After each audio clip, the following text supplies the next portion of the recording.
Alright, so this is a review of this unit right here, the Megamon 15 from Osee Tech. It's a small production monitor.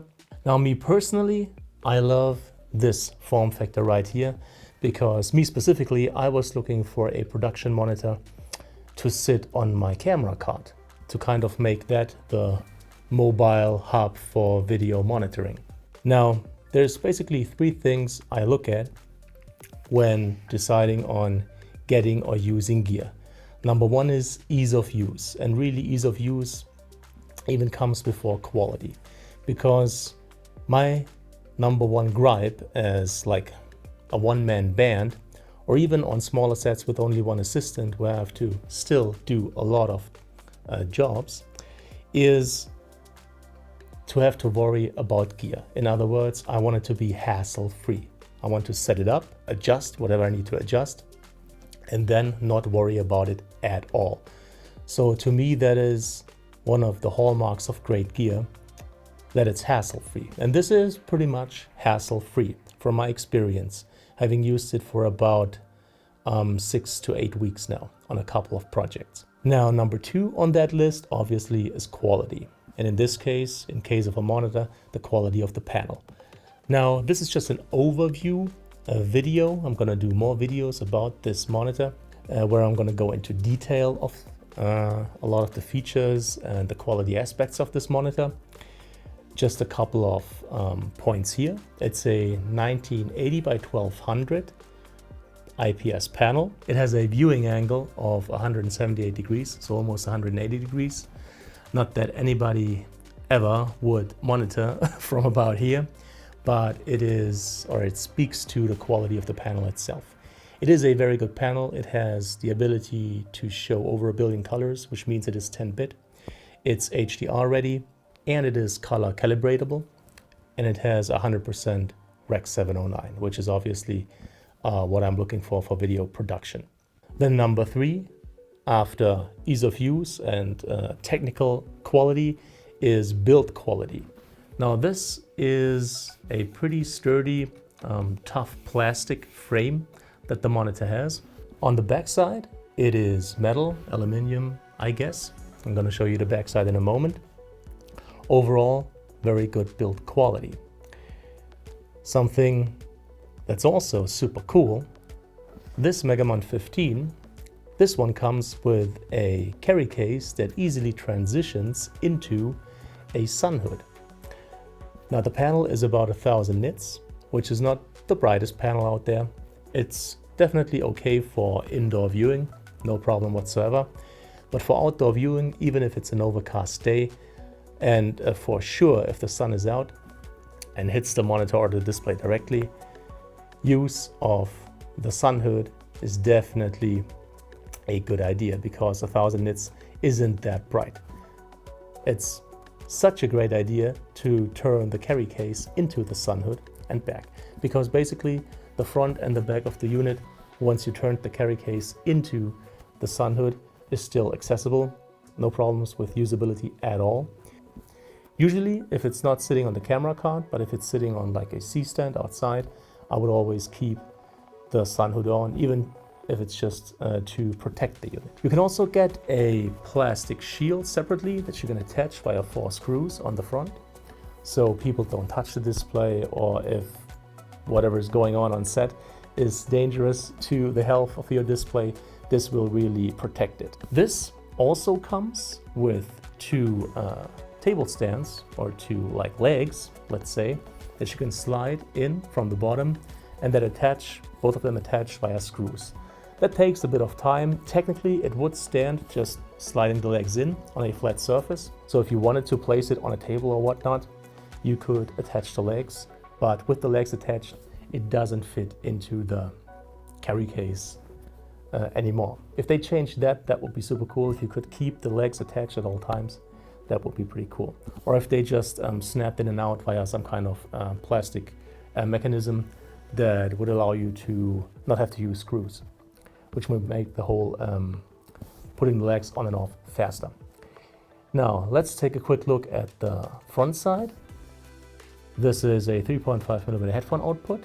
This is for monitoring, obviously. This is USB-A connection for firmware updates, and obviously, what am I going to say? LUT support. You can load custom LUTs, which is to be expected from a unit like this.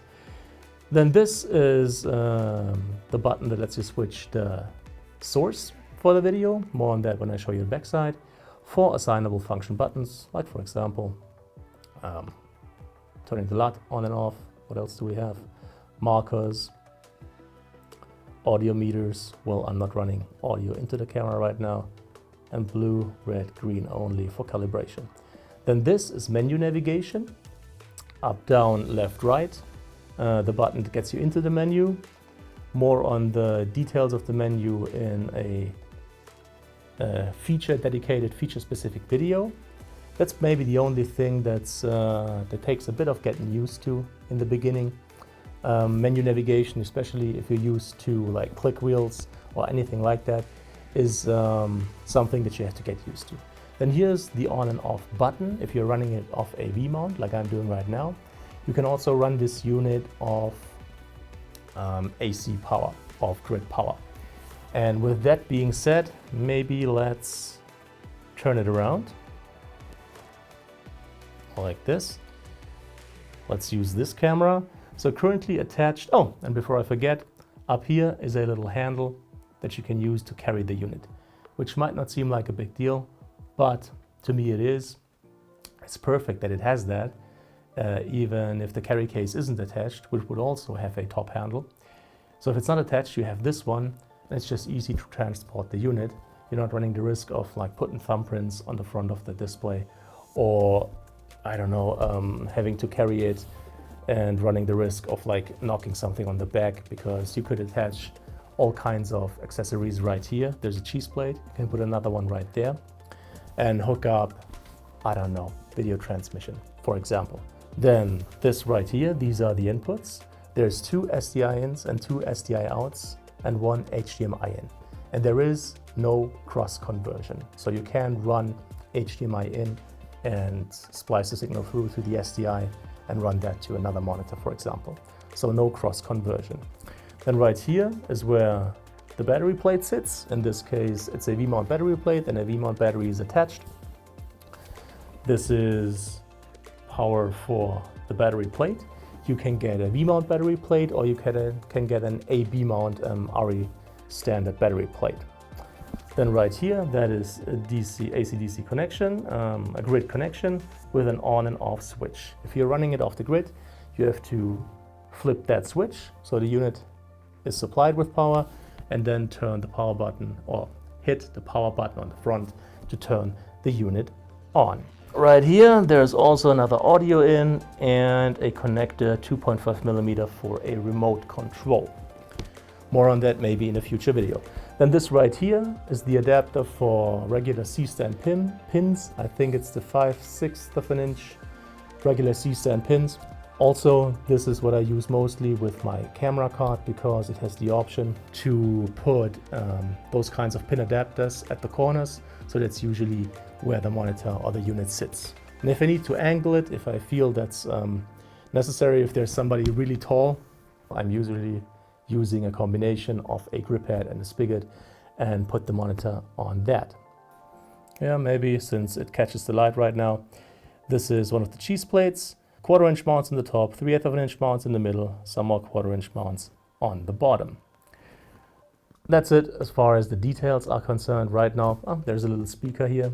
So if your signal carries audio, you can even monitor via the speaker, but that's literally just to know whether there's audio at all or not. I mean, this is not really for monitoring. Just lets you know that there is audio or there isn't. In general, what I was looking for basically was a production monitor, as I said, for my camera card. This is perfect because of the form factor, because of the ease of use, because of the quality of the panel and the build quality. All right, that's it for this video. Again, I'm gonna do a longer video that goes into all the details about the feature set of this thing. This is just an overview. I hope you liked it. If so, if you thought it was helpful, please leave a thumbs up. It's greatly appreciated. Any kind of comment, I can't talk. Any kind of comment or feedback is welcome, and I'll try to answer as quickly as possible. All the tech that I've used in this video is linked in the description. As always, thank you so much for your time. Thank you for watching, and hopefully see you again soon.